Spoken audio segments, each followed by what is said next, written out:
ঘরে ফেরার পালা। মানুষ যখন না বুঝে, আমার মতো অজ্ঞান জীব সহজ ভাষায় বুঝিয়ে দিচ্ছে লীলার মাধ্যমে উত্তর প্রশ্ন। যে রাস্তা দিয়ে আসে না কেন, যে পথ দিয়ে আসে না কেন, যে দিক থেকে আসে না কেন, যাওয়ার পথ একটাই। আসার পথ অনেক হতে পারে বাবা, কিন্তু যাওয়ার পথ একটাই।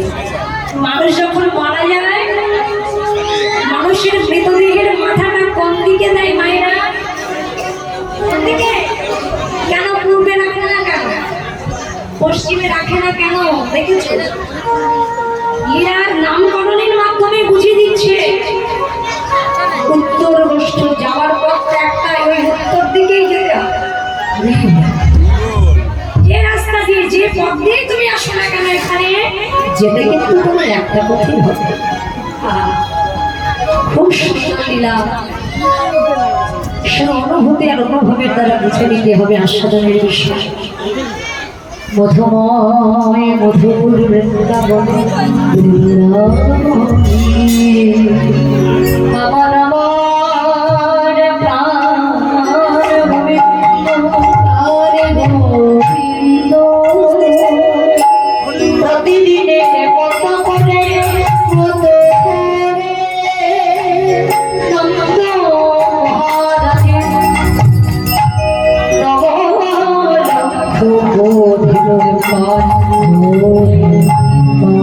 সঙ্গে লয়ে বসছে সে বিনোদে খেলা করেছে।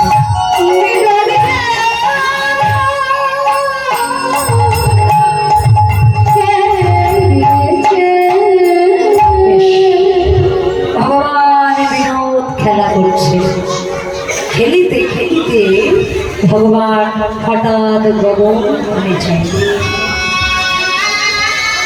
অনুভব করো, এসেছিলেন কখন বাবা? সকাল।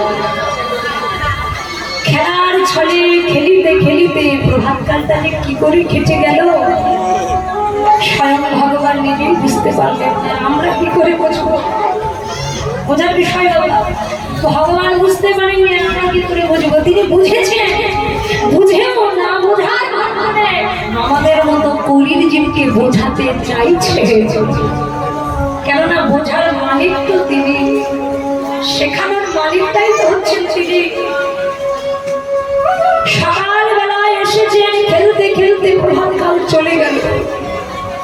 তারপর এলো মধ্যাহ্নকাল, সেটাও খেলার ছলে চলে গেল। মধ্যাহ্নকাল চলে গেল, এলো সন্ধ্যা আগতকাল। রাত হয়ে গেছে, তো চারিদিক অন্ধকার হয়ে গেছে। আমাদের এবার আপন আপন ঘরে ফিরে যেতে হবে। তবে যেতে যখন হবে বিলম্ব করে লাভ নাই, চেষ্টা করতে হবে যেন সকাল সকাল আলোর পথটা থাকতে থাকতে যেতে পারি। মনে করো ও মায়েরা, যেতে হবে মানে মরে যেতে বলছি না। অনেক ভক্ত মনে করবে যেতে হবে মানে কি এখানে চলে যেতে হবে। কোথায় যেতে হবে? গুরুদেবের রাতুল লাগা চরণে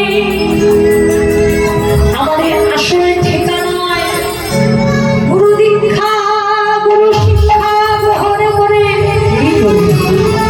এই অন্ধকার থেকে আলোর পথ দেখাবেন পরম দয়াল গুরুদেব।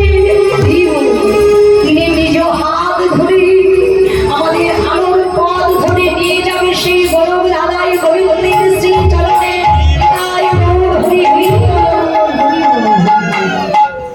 অনেকে আছে দেখবি মায়েরা তুলসীর মালা গলায় পড়তে খুব দেরি করে ফেলে। হ্যাঁ আছে, অনেকে আছে। অনেক বয়স্ক মানুষদের আমি দেখেছি মৃত্যু হয়ে গেছে কিন্তু কণ্ঠে তুলসীর মালা হয়।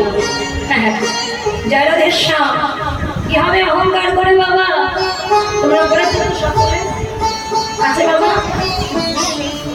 এটা আমার ভালোর জন্য বলবো না, সবার মঙ্গলের জন্য বলবো। তুলসীর হার গলায় না পড়লে নরকে যেতে হবে। তুলসীর হার যে না মনে ছাড় নরকে বাস না। এক তুলসীর কি মাহাত্ম্য, তুলসীর কি গুণ,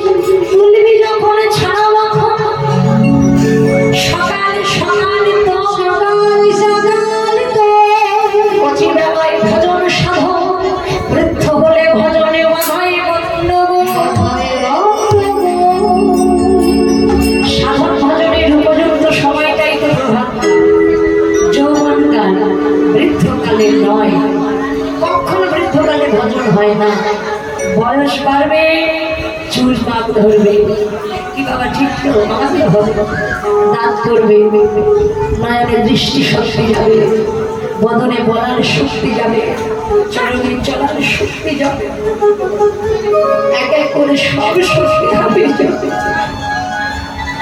এ বদন ভগবান দিয়েছে আমি কথা বলার জন্য নয়, এ বদন হলো কৃষ্ণ বলা বলব। যারা মানুষ জন্ম পেয়েও বোবা হয়েছে, যারা কথা বলতে জানে না, তারা জানে না বলার কত যন্ত্রণা।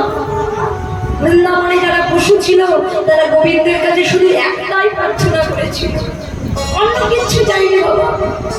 যারা পশুগুলি জন্ম পেয়েছি তারা গোবিন্দের কাছে করজোড়ে বলেছিলেন, তোমার কাছে একটাই প্রার্থনা, পরজন্মে যেগুলি পাঠাও না কেন, যেখানে পাঠাও না কেন, কৃষ্ণ বলার মতো বদনটুকু আমাদের যেন মদান হয়ে তোমার অপরাধ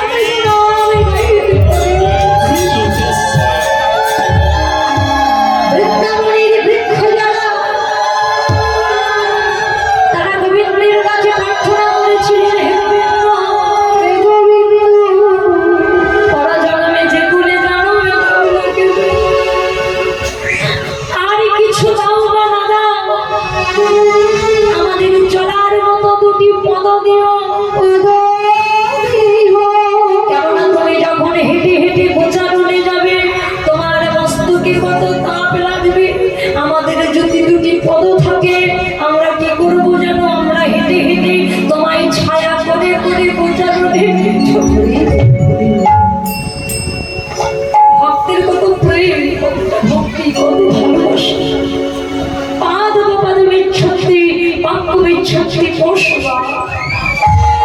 আর যারা দেবতা, যারা স্বর্গের দেব দেবতা, তারা ভগবানের কাছে প্রার্থনা করেছিলেন, গোবিন্দ দেবতা বলে আমার জন্ম দিও না, দেবতা বলে আর পাঠিও না, আমরা দেবতা হতে চাই না, যদি আর কখনো কোনো বলে আমাদের পাঠাও।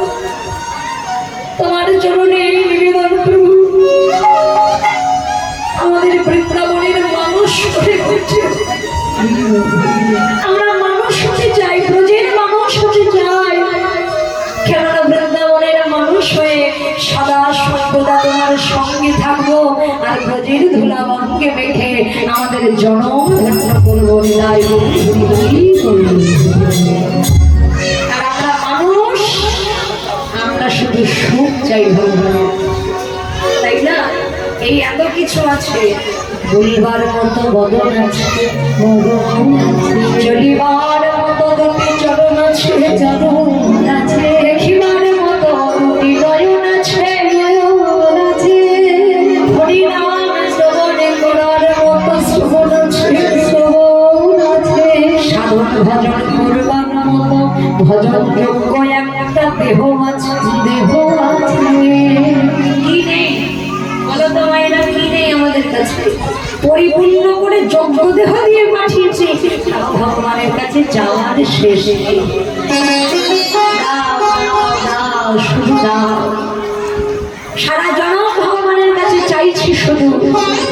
আমরা কজনে ভগবানের কাছে কেঁদে বলি, ঠাকুর তুমি তো শুধু দিয়েই গেলে, তুমি তো সবাইকে সুখ দাও, শান্তি দাও, আনন্দ দাও, তুমি কি সুখে থাকো প্রভু? তুমিও একটু সুখে থেকো, তুমিও ভালো। এই জন্য ভজন করতে গেলে একটু সকাল সকাল পথে আসতে, ভগবান ডাক দিলেন, শ্রীরাম ওই দেয় একেবারে গগনে আধার নেমে এসেছে, চারিদিক আধার হয়ে গেছে, তাই আর বিলম্ব করিস না, চল আমরা ধেনু বৎস নিয়ে আমন ঘরে ঘরে যেতে হবে তো বাবা। সর্বপ্রথম আমরা গাইব মহাজনী কথা বলি, সকলে একটু উলুধ্বনি জয়ধ্বনি দিবেন, কেমন? ওদের শ্রীরামে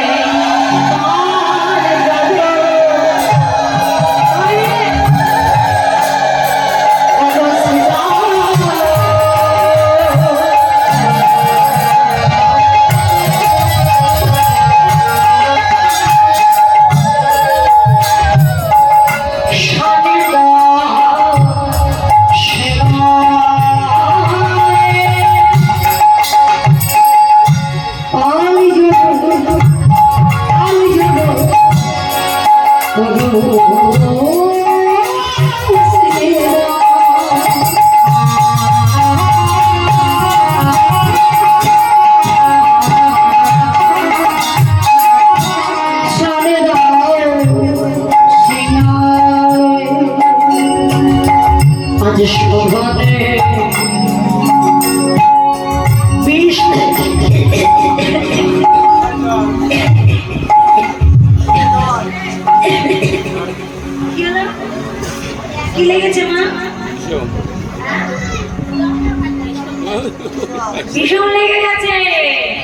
মা আমি আজকে জল দিতে হবে শুনে গেছে মন্দির সূর্য তো ভগবানের লেগেছে সগরে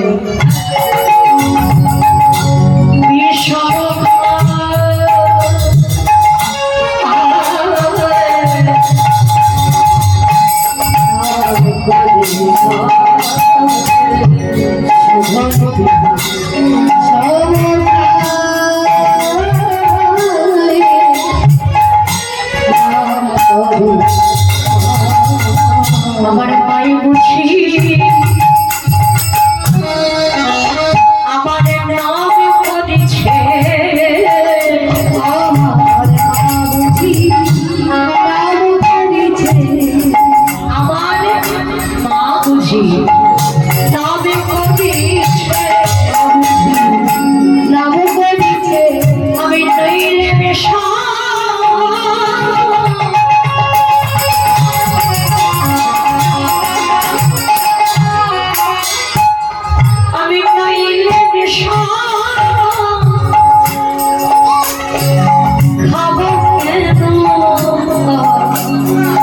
আমার মা বুঝি আমার নামে করেছে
শ্রীরামকে উদ্দেশ্য করে ডাক দিলেন শ্রীরাম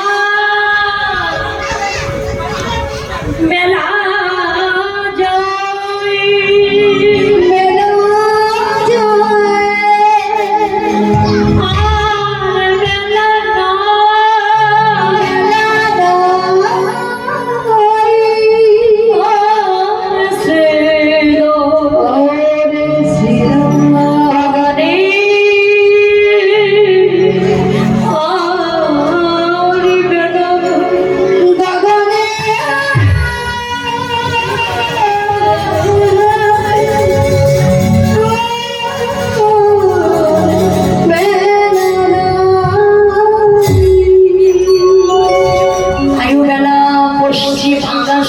ঢলে পড়েছে বলো জীবনের একটা দিন পার হয়ে যাচ্ছে তার মানে একটা দিন আয়ু কিন্তু কমে আসছে লক্ষ্য করো মায়েরা ভগবান চরণে তো একদিন না একদিন যেতে হবে সবাইকে চলে যেতে হবে যেতে যখন হবে রাত করে লাভ নাই দেরি করে লাভ নাই সকাল সকাল যাওয়াই হবে এখানে দীক্ষা থেকে নিয়েছে দীক্ষা কার কার হয়েছে একটু হাত তুলে দেখাবে মহিলা হয়েছে এদিকে তো হয়ে গেছে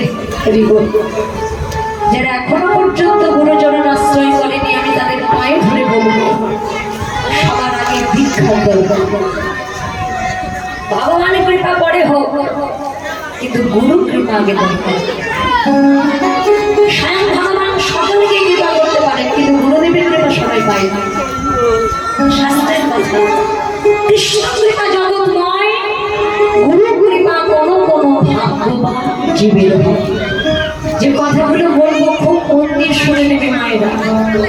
হ্যাঁ? যারা চৈতন্য চরিতামৃত অধ্যয়ন করেছেন নিশ্চয়ই বলতে পারবেন তারা। সেই চৈতন্য চরিতামৃতের পাতায় আছে ভগবানের যে শক্তি নেই সেই শক্তি কিন্তু গুরুদেবের আছে। যে শক্তি ভগবান কৃষ্ণের মধ্যে নেই সেই শক্তি পরম দয়াল গুরুর মধ্যে আছে। গুরু রুষ্ট হলে কৃষ্ণ রাখিবারে নারে, কৃষ্ণ রুষ্ট হলে গুরু রাখিবারে পারে। গুরু যদি কৃপা করে কোনো ভাগ্য মনে কৃষ্ণ অন্তর্যামী রূপে পথ দেখায়। এই যে পথ দেখানোর কথা বলছেন না, ভগবানের আগে গুরুদেব পথ দেখিয়ে দেবে। যদি সঠিক গুরুদেব সৎ গুরুদেবের দেখা কেউ পায়, সৎ গুরুর চরণ আশ্রয় যদি কেউ পায়, মনে করবে তুমি আমার ভগবানের কাছে পৌঁছে গেছো। ভগবানকে ডাকতে হবে না, গুরু কৃপা পেলে সব ভগবান তোমায় নিজে এসে কৃপা করবে। গুরু এমন একটু ছোট আলোচনা করবো, একটু মন দিয়ে শুনে নেবে, যেহেতু এটা কলকাতার শহরে। গুরুদেবের এমন শক্তি থাকে বাবা, শুধু দীক্ষা নিয়ে ঘরে বসে থাকলে কিন্তু হবে না। গুরু দীক্ষা নিলাম, তুলসীর মালা বললাম, আর গুরুদেবের সঙ্গে দেখা সাক্ষাৎ হয়ে গেল। হ্যাঁ, আমার দেহ শুদ্ধ হয়ে গেছে, এখন আমার যা ইচ্ছা করবো, গোবিন্দ সেবা দেবো, ভক্ত সেবা দেবো, আমি শুদ্ধ না। অত সোজা নয়। গুরু দীক্ষা নেওয়ার পরে গুরু শিষ্যের মিলন করতে হবে বাবা। গুরুর সঙ্গ করা যায়, কেননা গুরুদেবের এমন শক্তি থাকে, তিনি দীক্ষারূপী ছিদ্র দ্বারা শিষ্যের যত ভালো মন্দ পাপ পুণ্য অপরাধ যা কিছু ওই দীক্ষারূপী ছিদ্র দিয়ে আদান প্রদান করতে পারে।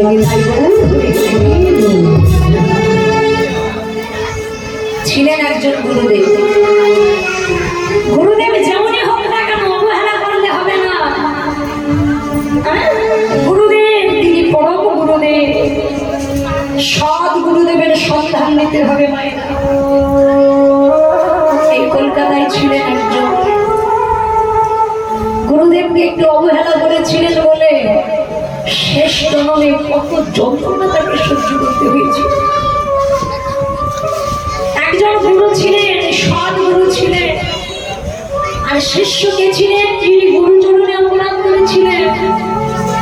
তিনি ছিলেন আজ থেকে 150 বছর আগের কথা বলছি, কলকাতা বাগবাজারের বিশিষ্ট নাট্যবিদ। এখান থেকে বাগবাজার কত দূর বাবা? বেশি দূর না, 150 বছর আগের কথা বলছি। বিশিষ্ট নাট্যবিদ নাম কি ছিল? গিরিশ ঘোষ। বাবা, তিনি কিন্তু অনেক নাটক রচনা করেছেন, এখনো পর্যন্ত পৃথিবীর কোনায় কোনায় তার নাটক রচনা আছে। মনের পাতায় মানুষের মনের হৃদয় জুড়ে আছে গিরিশ ঘোষের নাটক, এখনো আছে। এই নাটক রচনা করতেন বলে তিনি কিন্তু অহংকারী ছিলেন, বড় মাপের অহংকারী একজন মানুষ ছিলেন, কিন্তু তার ক্ষমতা ছিল, অনেক ক্ষমতা ছিল। হ্যাঁ, এই মানুষটা কোনোদিন কারোর চরণে মাথা নত করতেন, কিন্তু কৃপা বলে তো কিছু আছে বাবা। এই গিরিশ ঘোষকে একজন দীক্ষা দিয়েছিলেন, তিনি ছিলেন মায়ের পাগল ছেলে। দক্ষিণেশ্বরে কালীবাড়ি মা কালীর পাগল ছেলে ঠাকুর রামকৃষ্ণ পরমহংস। গিরিশ ঘোষের কর্মে তিনি এতটা সন্তুষ্ট ছিলেন, কোথা থেকে ছুটে এসে দুম করে মায়ের পাগল ছেলে এই গিরিশ ঘোষের কানে বীজ মন্ত্র দিয়ে ফেলেছিল। সবটাই মায়ের আশীর্বাদ, গোবিন্দের আশীর্বাদ। আর যে মন্ত্র দিয়েছেন রামকৃষ্ণ পরমহংসদেব বললেন, গিরিশ আমি তোকে মন্ত্র দিয়েছি বাপ, আজ থেকে তুই আমার শিষ্য, আমি তোর গুরু হয়ে গেলাম। হে বাবা রে, আমার চরণে গুরু দীক্ষায় আমাকে তুই আমার চরণে মাথা নত করবো। আজ পর্যন্ত তুই কোনো মানুষের চরণে মাথা নত করিসনি, আমি তোর গুরু, তুই আমার গুরু দক্ষিণা দে, আমার চরণে মাথা নত করবো। যে মাত্র গুরু বলে দাবি করলে, গিরিশ ঘোষ তো অহংকারী ছিলেন, চিন্তা করলেন ছি ছি ছি, পাগল কোথাকার এসে দূর করে কানের মধ্যে কি একটা দিয়ে দিলাম, আমার মনে দিল আমার গুরু হয়ে গেছে। এই মুহূর্তে চোখের সামনে থেকে দূর হয়ে গেল। আজকের পর থেকে যেন আমার বাড়ির আশেপাশে তোমাকে না দেখি। এই যে গুরু অবহেলা, অবহেলা অপরাধ, একে বলে অপরাধ। এই ঠাকুর রামকৃষ্ণ পরমহংসের আটখানা লুচি খেয়েছিল লুকিয়ে লুকিয়ে গিরিশ ঘোষের বাড়িতে স্ত্রীর হাতে। আটখানা লুচি খেয়েছিল বলে পুকুরের মতো দাঁড়িয়েছিল গুরুদেব। কোনোদিন বুঝতে চাইনি যতই হোক তিনি কিন্তু গুরুদেব। যেদিন গিরিশ ঘোষের মৃত্যু শয্যা, মৃত্যুর শুয়ে আছে, শয্যাশায়ী হয়ে গেছে, সব অহংকার শেষ। ওই শেষের সময় একজনের কথাই বারবার গিরিশ ঘোষের মনে পড়ছে। গিরিশ ঘোষের কোনো সন্তানাদি ছিল না, স্থির করে মাথা রেখে শুধু বলতে দেব, যে মানুষটাকে এত অবহেলা করেছিল, যে মানুষটাকে কুকুরের মতো দূর দূর করে দাঁড়িয়েছিল, আজ জানি না কেন সে পদকটা শুধু আমার ভেসে উঠছে চোখের সামনে। তুমি কি পারবে এই মৃত্যুর আগে আমার পরম গুরুদেবের কাছে দিয়েছে? পারবে আমায় একটু তার পদক দর্শন করে দিতে? পারবে আমাকে তার চরণে সমর্পণ করে দিতে? গিরিশ ঘোষের স্ত্রী বলেছিলেন, স্বামী এতই যদি গুরুদেবকে দেখতে ইচ্ছা করে তুমি ডাক দাও না। শুনেছি ডাকার মতো যদি কেউ ডাকতে পারে, সৎ গুরুদেব হলে তিনি শিষ্যের ডাক শুনতে পারে। তুমি দেখে দেখো, শেষ জীবনে গুরুকে অবহেলা করেছিলেন বলে গিরিশ ঘোষের গলায় ক্যান্সার হয়েছিল।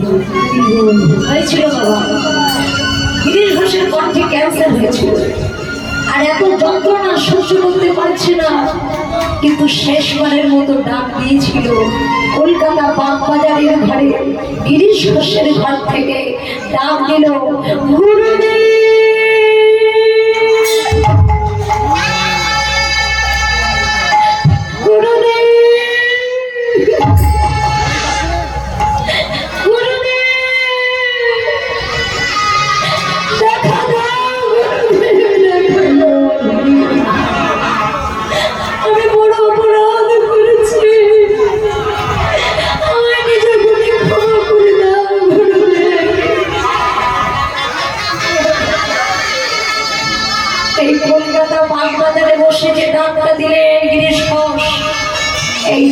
পৌঁছে গেল দক্ষিণেশ্বর কালী বাড়িতে। শুনতে গেল মায়ের পাগল ছেলে চমকে উঠলে, ওই দেখো আমার ছেলে আমায় ডাকছে, আমার ছেলে আমার নাম ধরে ডাকছে। আমি চললাম আমার ছেলের কাছে। তুমি দেখিস মা, আমি যেন আমার ছেলের কাছে, সন্তানের কাছে পৌঁছে যেতে পারি। দক্ষিণেশ্বর কালী বাড়ি থেকে পাগলের মতো ছুটতে ছুটতে ছুটতে ছুটতে গিরিশ ঘোষের দরজার সামনে দাঁড়িয়ে পড়েছে। দরজার সামনে এসে ডাক দিচ্ছে, ঠাকুর রামকৃষ্ণদেব কেমন করে কথা বলতেন। অনেকে এখানে যায়, মায়ের সঙ্গে তুলতে করে করে কথা বলতেন, আর কেমন পাগলের মতো। গিরিশ ঘোষের দরজার সামনে এসে ডাক দিচ্ছে, এই গিরিশ, গিরিশ, একই ওরম করে শুয়ে আছিস কেন? ওট বাপ দেখি, ওটাই আমার বুকের মধ্যে, আয় দেখি কি হয়েছে তোর। আয় বাবা, আমার বুকের মধ্যে।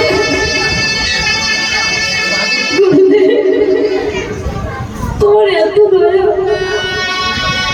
তোমার এত করুণা করেছি, আমি তোমার এত অবহেলা করেছি, এত তুচ্ছ করেছি, এত ঘৃণা করেছি, তবু আমাকে তুমি তোমার বুকের মধ্যে ডাকছো। ওরে গিরিশ, তুই হলি আমার সন্তান, আমি হলি তোর পিতা। সন্তান হাজার অন্যায় করলেও কোনো পিতাকে পুত্রকে তুমি সরিয়ে দিতে পারে।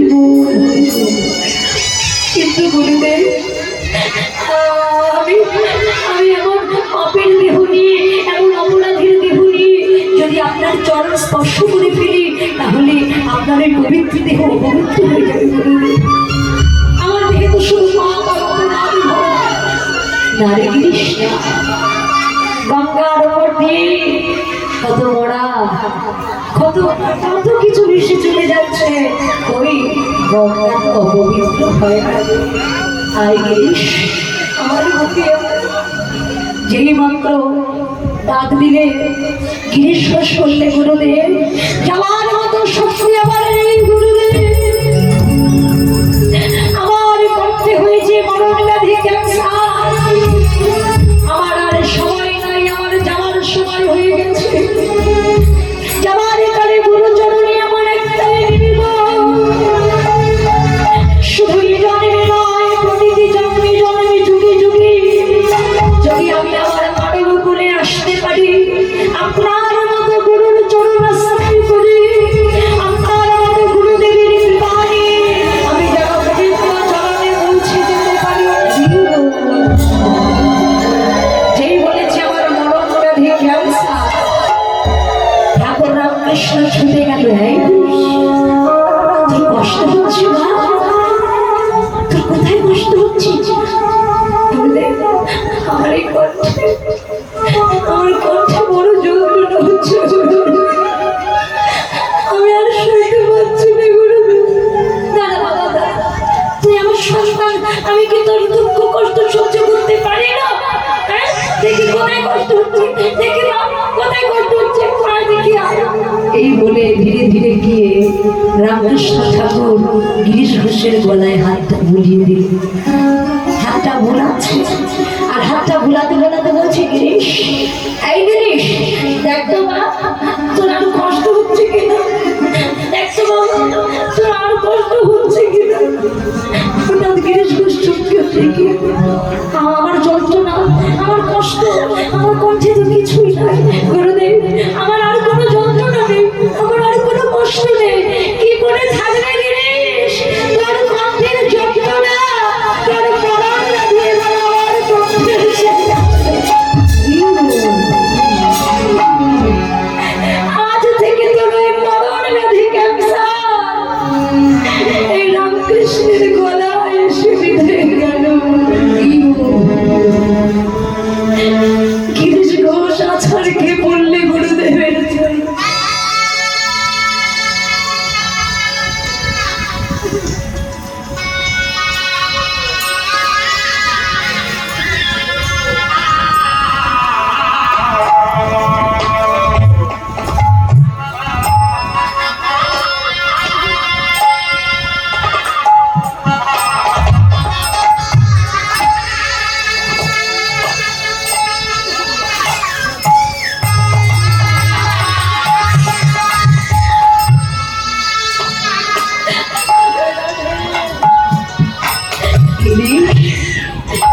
আমি যে তোকে দীক্ষা দিয়েছিলাম গিরিশ, এই দীক্ষারূপী ছিদ্র দিয়ে তোর যত কষ্ট, তোর যত যন্ত্রণা, আজ থেকে তোর সকল যন্ত্রণা আমি আমার মধ্যে নিলাম, আর আমার যত পুণ্য, আমার যত সঞ্চয় আমি তোর মধ্যে দান করে দিলাম।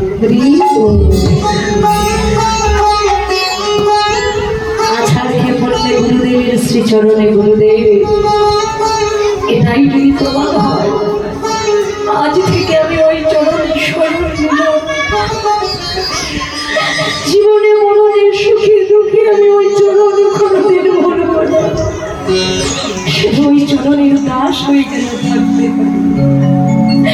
যেন চরণ ছাড়া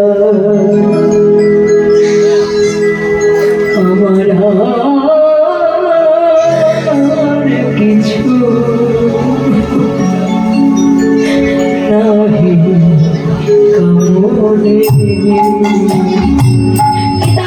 কামনে।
রামকৃষ্ণ ঠাকুর শেষ জীবনে কেন ক্যান্সারে ভুগে পড়ল? অনেকেই বলে বাবা, যারা জানে না তারা মনে রেখে দিও মা, ঠাকুর রামকৃষ্ণ পরমহংসদেব তিনি গুরু হয়েছিলেন, সৎ গুরু গিরিশ ঘোষের মরণ ব্যাধি ক্যান্সার তিনি দীক্ষারূপী ছিদ্র দিয়ে নিজের কণ্ঠে নেছেছেন। তিনি গুরু, গুরু শক্তি যে মহান রামকৃষ্ণ ঠাকুর কিন্তু তার প্রমাণ করে দিয়েছিলেন। যে শক্তি ভগবানের নেই সেই শক্তি স্বয়ং গুরুদেবের মধ্যে আছে। গুরু কারা? গুরু মাতা, গুরু পিতা, গুরু পিতা, গুরু হরপতি, গুরু বিনা ইহ জগতে নাহিয়া নাহিয়া জগতি। একটা কথা ভালো করে মনে রেখো মা, সকলের উদ্দেশ্যে বলছি, যত ওই কীর্তন আসরে এসে ভগবানকে ডাকি না কেন, কাঁদি না কেন, ভক্ত সঙ্গ করি না কেন, ঘরের মধ্যে যে পিতা মাতা পরম গুরু আছে তাকে দুঃখ কষ্ট দিয়ে যদি লোক দেখানো ভালোবাসা ভক্তি দেখায় তাহলে গোবিন্দের কাছে বড় অপরাধী হবে। বর্তমান সময় খুব একটা ভালো নয়, বিচার করার মালিক কিন্তু তিনি।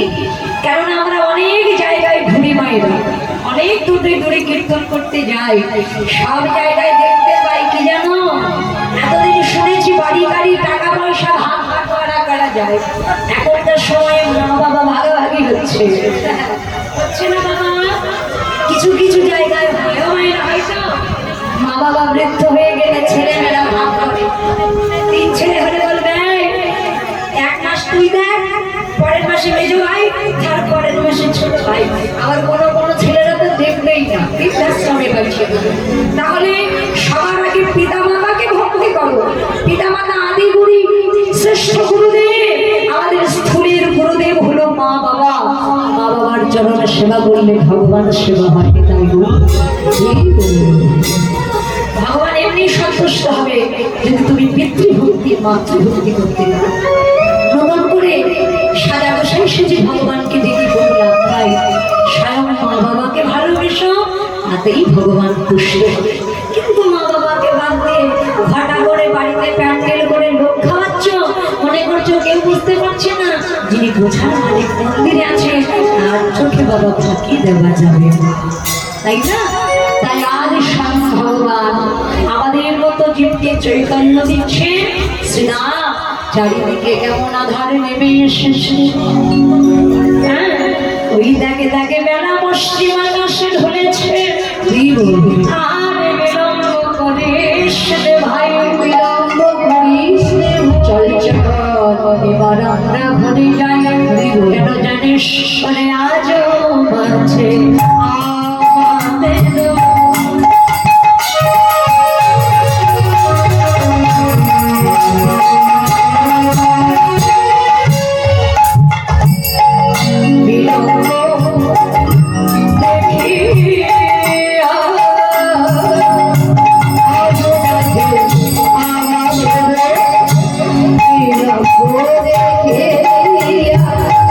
আজ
ঘরে চল, আপনি করিস না। সেটা বললে অনেক দেখবে যারা ভক্ত হয় তারা চতুর হয় বাবা। হ্যাঁ, চাতুরানি না করলে বুঝবো কি করে ভক্ত। শ্রীরাম বলে ওরে কানা, ওরে কানা, তুই কি করে বুঝলি, তুই কি করে বুঝলি যে ঘরে বসে তোর মা তোর নামে ধরে ডাকছে, ধরে ডাকি। কেননা আমরা আছি বনে, বোঝার বিষয় আছে। তোরে মা আছে ঘরে, মা আছে ঘরে, ঘরে বসে ডাকলে কি আরে বনে বসে তুই শুনতে পাবি, শুনিতে পাবি। মা না হয়ে তো অন্য কেউ ডাকতে পারে। তুই যে বললি তোর মাই তোর নাম ধরে ডাকছে, এটা তুই কি করে বুঝছিস? শাখার সত্য ভাবতো বাবা, এরা বোঝে না যে কানাই ভগবান, এরা মনে করে আমার বন্ধু, ওই জন্য জিজ্ঞাসাটা করছে। ভগবান বললেন সেটা ভক্ত যদি ডাকার সে ঘরে বসেই ডাকো আর মনে বসেই ডাকো, ডাকার মতন একবার ডাক দিলে ভক্তের ডাকার সত্যি। কেন গীতায় ভগবান বলেছে যে যথা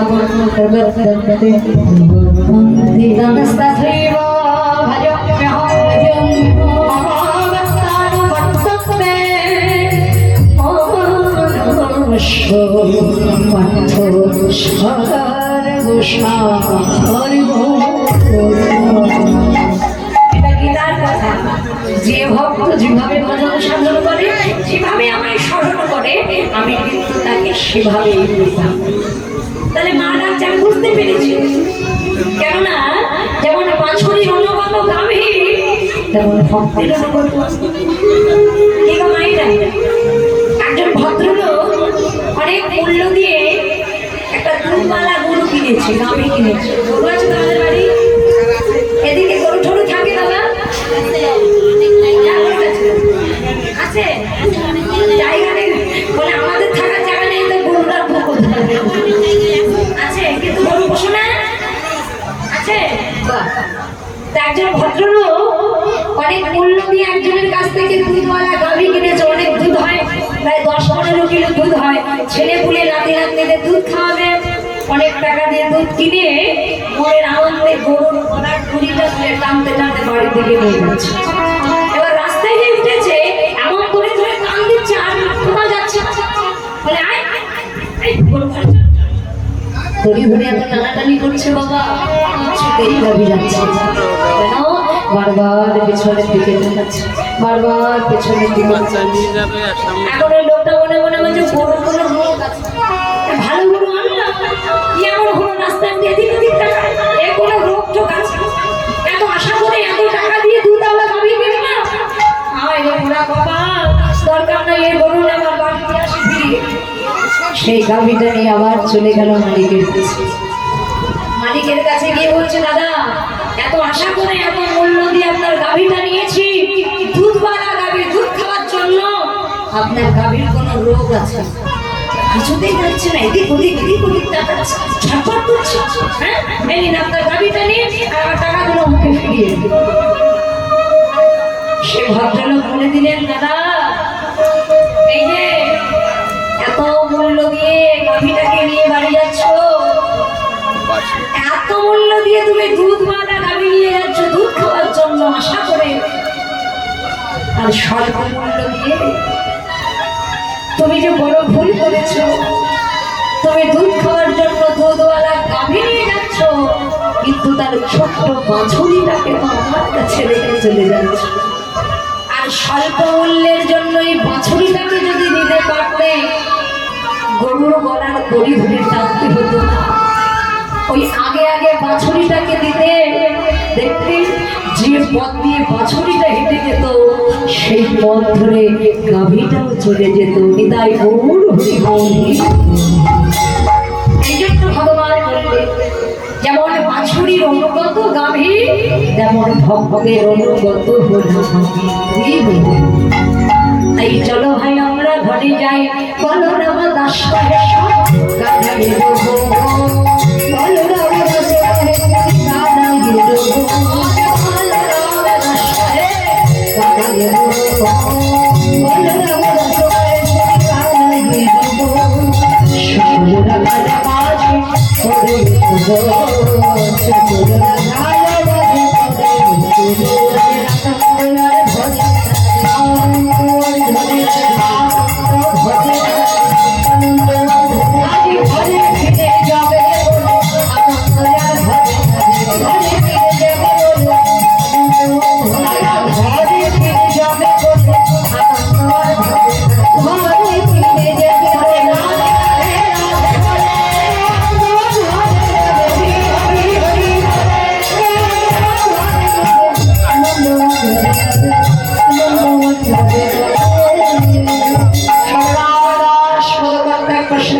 শপথ হচ্ছে।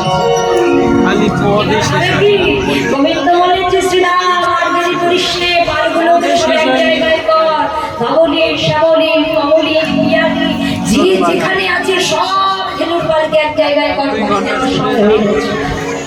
গোবিন্দজি বলেছে, গোবিন্দের কথা শুনে এদিকে ওদিকে এ বনে সে বনে রাখালরা সব ধেনুর পাল খুঁজে বেড়াচ্ছে। ধেনুর পাল খুঁজছে কিন্তু খুঁজে পাচ্ছে না। পাবে কি করে? হারিয়ে গেছে তো। এমন খেলা করেছে, খেলতে খেলতে খেলতে খেলতে হারিয়ে ফেলেছে। কোন ধেনু? যারা গুরুচরণ আশ্রয় করেছে তারা নিশ্চয় বুঝতে পারছে আমাদের দেহের মধ্যে সেগুলো আছে। ধবলি, শ্যামলি। ধবলি হলো পিতৃধন, শ্যামলি হলো মাতৃধন। এই ধন সম্পত্তি গুলো নিয়ে তো আশা গোচারণে এখন এমন খেলা করেছি বাবা, মেতে গিয়ে খেলার রসে মেতে গিয়ে খেলতে খেলতে খেলতে খেলতে আনন্দে বিভোর হয়ে কখন শ্যামলি হারিয়ে গেছে, কখন ধবলি হারিয়ে গেছে, নিজেরাই বুঝতে পারল। এখন হবে কি? কি হবে? যেগুলো দিয়ে ভগবান পাঠিয়েছিল সেগুলো যদি আবার তার কাছে দায়িত্ব করে দিতে না পারি, তাহলে আর কিছু করার নেই, মাথা নিচু করে দাঁড়িয়ে থাকবে। কি গো বাবা, স্বয়ং ভগবান পাঠিয়েছিল, প্রত্যেকটা মানুষের দেহে ধন সম্পত্তি দিয়ে পাঠিয়েছে। ভগবান কাউকে কাঙাল করে পাঠায় না, আমরা কর্মদোষে কাঙাল হয়ে যাই। হ্যাঁ, আমরা যখন কাঙাল হয়ে যাই, ভিখারি হয়ে যাই, ভগবানকে দোষ দিই। তোমাকে ভালোবেসেছি, কাঙাল করে দিচ্ছ কেন দিল্লি? বাবা, কাঙাল তো আমরা কর্মদোষে হই, ভগবান ধন পাঠিয়ে দিয়েছে। প্রকৃত সন্তান সেই হতে পারে যিনি পৈতৃক সম্পত্তিটা বজায় রাখতে পারে, হারিয়ে ফেলে না, ধরে রাখতে পারে। যেমন সাধু গুরু বসু,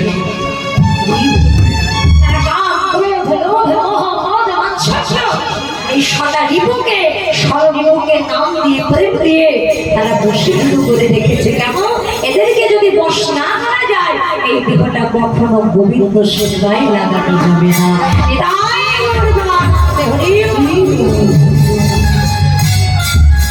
গোবিন্দের কথা শুনে সকলে রাখাল ধেনুর পাল খুঁজছে। সবে কহে ভাই উঠে ধেনু না, উঠে ধেনু না, আমরা খেলা রসে ভুলেছি। ওই প্রভাত কালে গোষ্ঠী এসে ধেনু বৎস ধেনু বৎস হারাইলু। গোমানার ধন কি বলি যে ধন হলাম ভাই, সে ধন আমাদের মাতাকে বলিবে, পিতাকে বলিবে, আমরা মনে মনে ভাবিতা, মনে মনে ভাবিতা। বলে বলে ভাই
এরা জানে ধেনুর পায়ে যদি খুঁজে না পাওয়া যায় আমাদের একটা রাস্তা খোলা আছে, সেটা কি শ্রীরাম কহিছে বিনয় বচন বিনয় বচনে শোননে রাখালো না, শোননে রাখালো না তোরে বেনু বাজালে বলে আমরা ধেনু ফিরে পাবো, ধেনু ফিরে পাবো।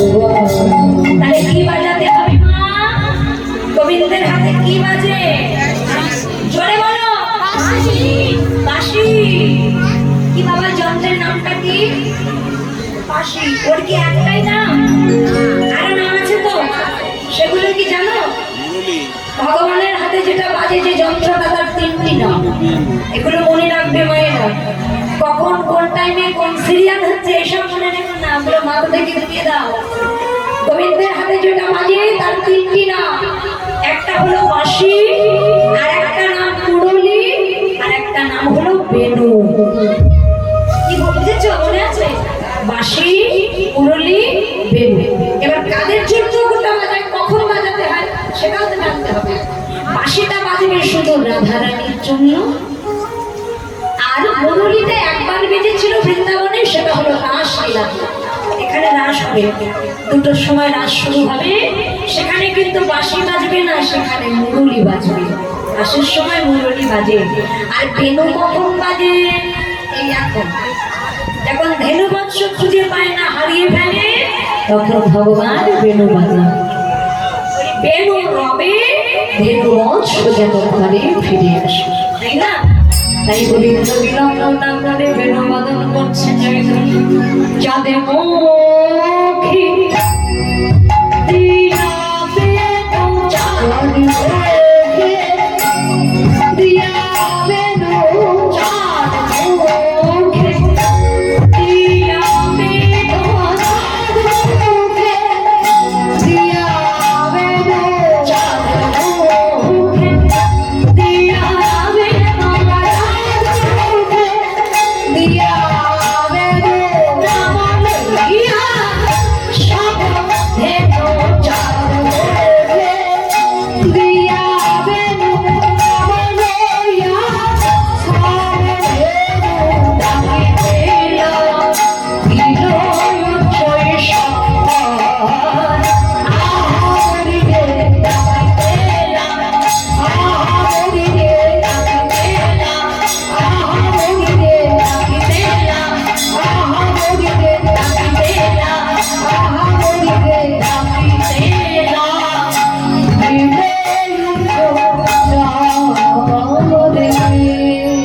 চাঁদি মুখে দিয়া বেনু নাগাদাইয়া সবে বেনু দিয়া বেনু নাগাদাইয়া সবে বেনু চাঁদি মুখে দিয়া বেনু নাগাদাইয়া সবে বেনু চাঁদি মুখে দিয়া বেনু নাগাদাইয়া সবে বেনু ডাকিতে না বিনয় উচ্চৈ স্বরে ডাকিতে না বিনয় উচ্চৈ স্বরে শুনিয়া তা বলো না ওঠমকে ধাই বেনু শুনিয়া ওঠমকে ধাই বেনু শুনিয়া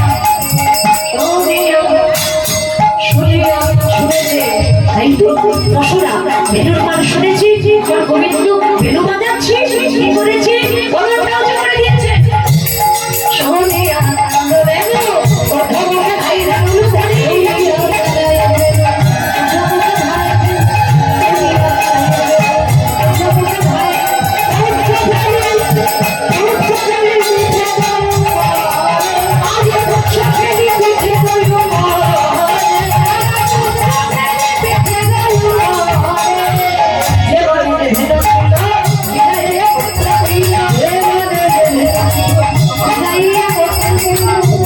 জীবনে যে মনে মনে ছিল সব এক জায়গায় হয়ে গেছে, তাই না? সব এক জায়গায় হয়ে গেছে। কেন? বেনুর ধ্বনি শ্রবণ করে। যারা দৃশ্যা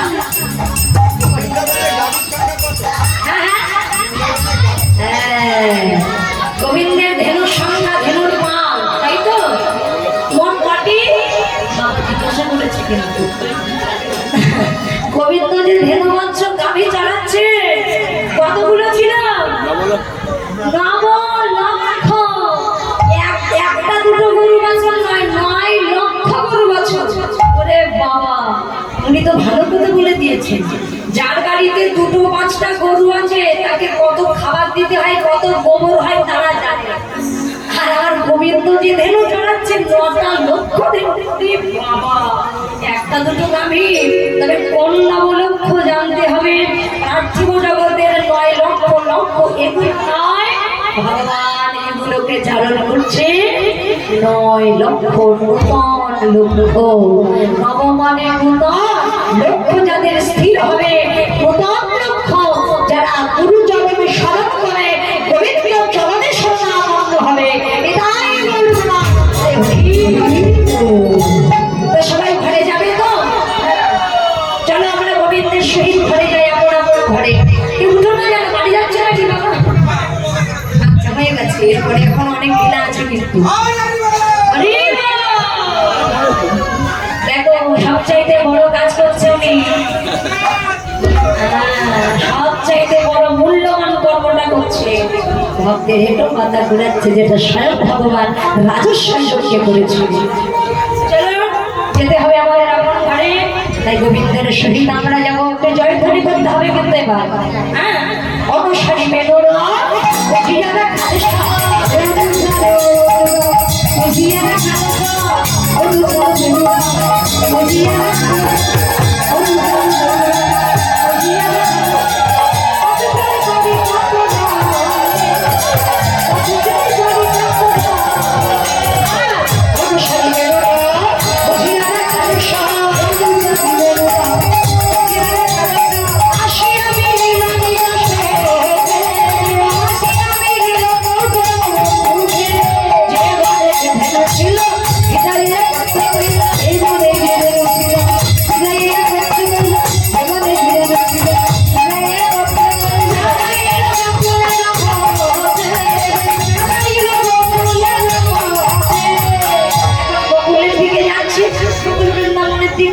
ভগবান বললে, দাদা বলো না, তুমি তো সবার বড়, রাত রাস্তাঘাটগুলো তুমি ভালো চেনো, তুমি আমাদের সবার বড়, কোন পথ দিয়ে গেলে তাড়াতাড়ি ঘরে যাওয়া যায়, তুমি সবার আগে থাকো।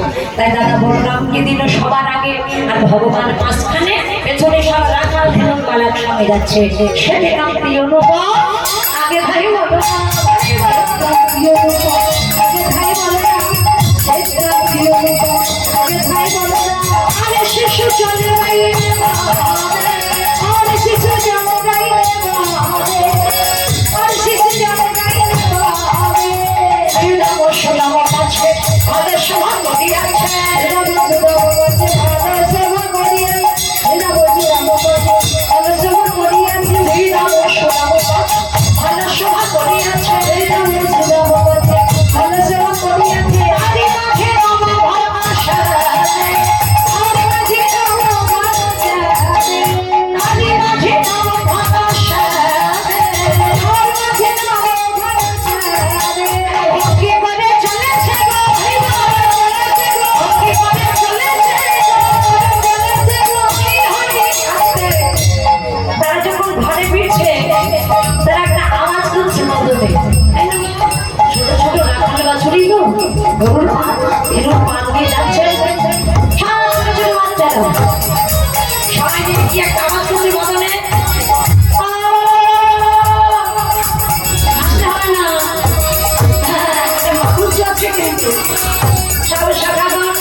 দিতে দিতে যাচ্ছে। আর এমন সময় বাবা ওই বৃন্দাবনে যেসব ধেনুর পাল, গরুর পায়ে খুর থাকে, শক্ত শক্ত খুর, ওই খুরগুলো দিয়ে ছুটছে তো, রোজের মাটির উপর দিয়ে ছুটছে, আর যখন ছুটছে মাটিগুলো ঘুরছে, রোজের ধুলা মাটি ঘুরে ঘুরে ঘুরে ঘুরে চারিদিকে বৃন্দাবনের ধুলো একেবারে ছেয়ে, বৃন্দাবন পুরো রোজের ধুলায় ঢেকে গেছে। আর এই সময় ভালো সময় মনে করে দেব দেবতারা ছুটে এসেছে। দেব দেবতারা ছুটে এসে তারা কি করছে বাবা, আগে ধুলাই করা বলে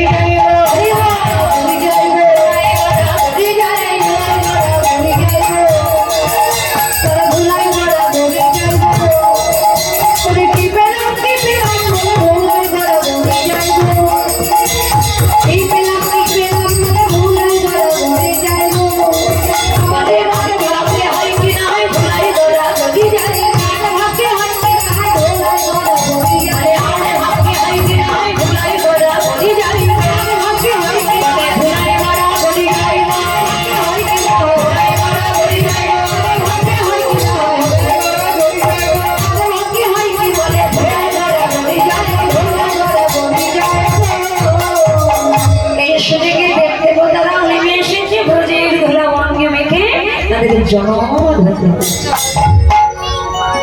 কেমন যে রাধেশ্যাম ধীরে ধীরে আমার গোবিন্দ যাবনের পথে চলে গেলেন। দেখতে দেখতে বাবা যাবার গ্রামের উপর দিয়ে যাওয়ার কারণ আছে, সেখানে রাধারানীর শ্বশুর বাড়ি তো যাবার মন্দিরে জটিলা কুটিলা আয়ামের কারণে শ্রীমতী রাধারানী বলে ওই রাস্তা দিয়ে একবার বসতে যায়, আমার বাড়ি যাওয়ার সময় ওই রাস্তা দিয়ে আবার ফিরে। কেন? যদি রাধারানীর চাপ বদল একটু শ্রীমতী রাধারানী এই সময় গোবিন্দ বদল দর্শন করবেন বলে পথের উপরে দাঁড়িয়েছিলেন, ধূপ প্রদীপ হাতে নিয়ে চারিদিকে মঙ্গল আরতি করবার ছাড়ে একেবারে চৌদ্দ করে দাঁড়িয়ে আছে। যেই মাত্র গোবিন্দ যাচ্ছে ধেনুর পাড়ে, সঙ্গে সঙ্গে রাধারানী দেখলেন গোবিন্দ যাচ্ছে, মনে বাসনা জেগেছে ওই না বেশে আইসি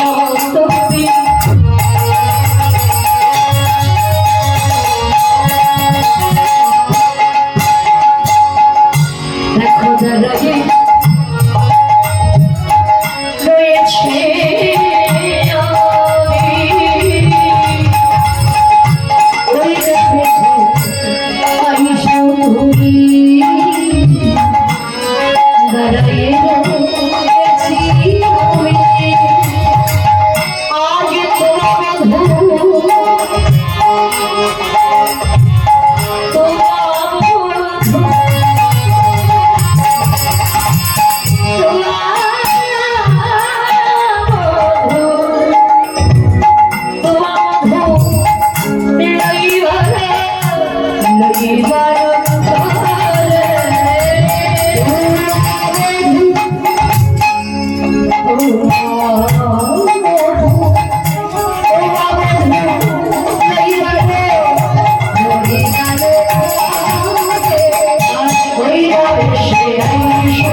যাবে এখন আমি ঘরে যাই, তোমার মনোবাসনা পূর্ণ হবে। সে রাত্রে দুটোর সময় যখন মহারাস হবে, রাসস্থলীতে তোমার আমার সঙ্গে মিলন হবে। কেমন? আরে বিলম্ব করো না, এখন আমি যাই ঘরে।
প্রাণের গোপাল এসেছে।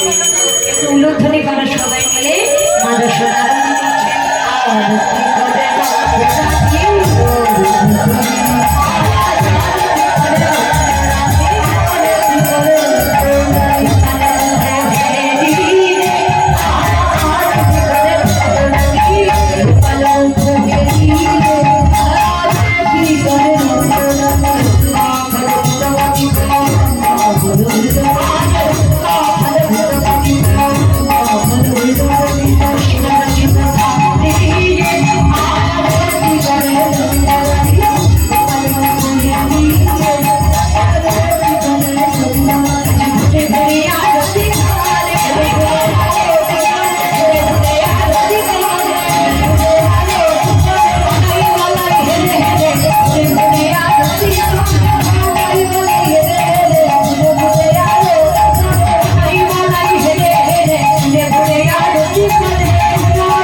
সাবধান কেন মার্জনা করবে।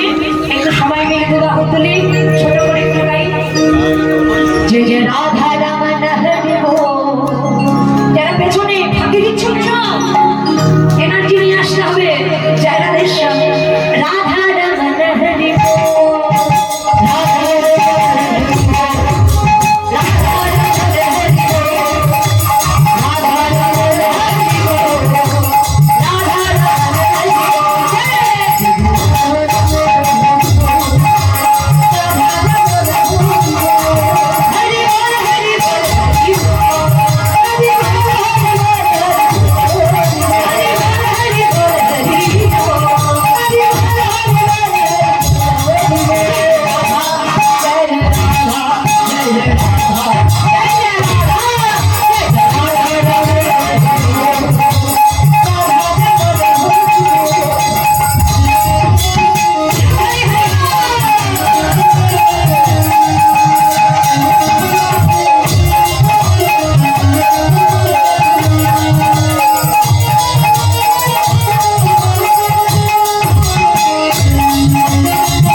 That's